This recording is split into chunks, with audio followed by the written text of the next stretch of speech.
Rushanara Ali to wind up.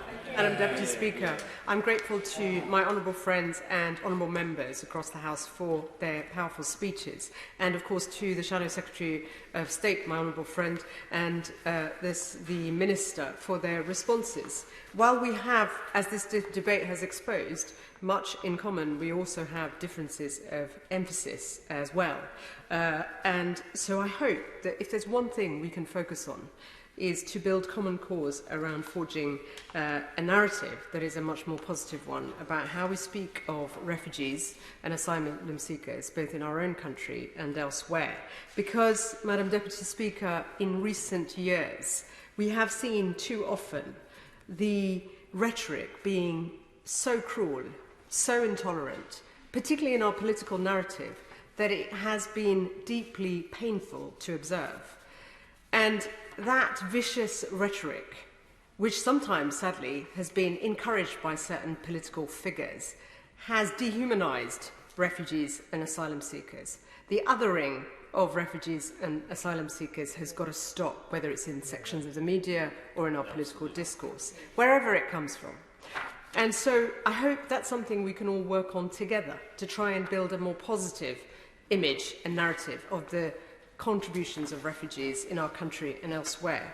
And in that context, I hope that we also remember during this period of a pandemic, we've all been exposed to the fragility of life by seeing those in our own communities, among our families, among our friends who've got sick, and sadly some have died. That refugees not only have to deal with the spectre of coronavirus, but many have endured conflict. They've seen their family members, as we've heard in this debate, being killed.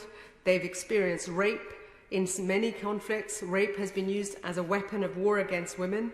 And, of course, torture and the mental trauma suffered by refugees, particularly refugee children and women, as well as, of course, all refugees. So it is imperative on us, as others have said, that we work together to tackle some of these issues. And we've all highlighted, both in terms of what can be done domestically, whether it's the no recourse to public funds issue, protecting refugees in our own country, allowing them to work, to make a living, to make a contribution, protecting children, revisiting the Dubs proposals.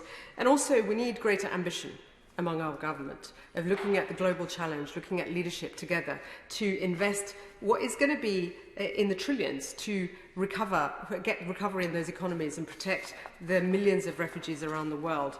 And as others have said, we need a proper, fair way of distributing the vaccine, which is a great source of optimism for all of us. And finally, the Minister didn't address a couple of points that I felt he should, and I hope he'll work with his colleagues. One is my request that the UK government joins Netherlands and Canada on the Gambia case in the International Court of Justice to prevent genocide, the genocide prevention ruling case, so that we can redouble our efforts to prevent further atrocities and the further prosecution of genocide by the Myanmar government. Thank you.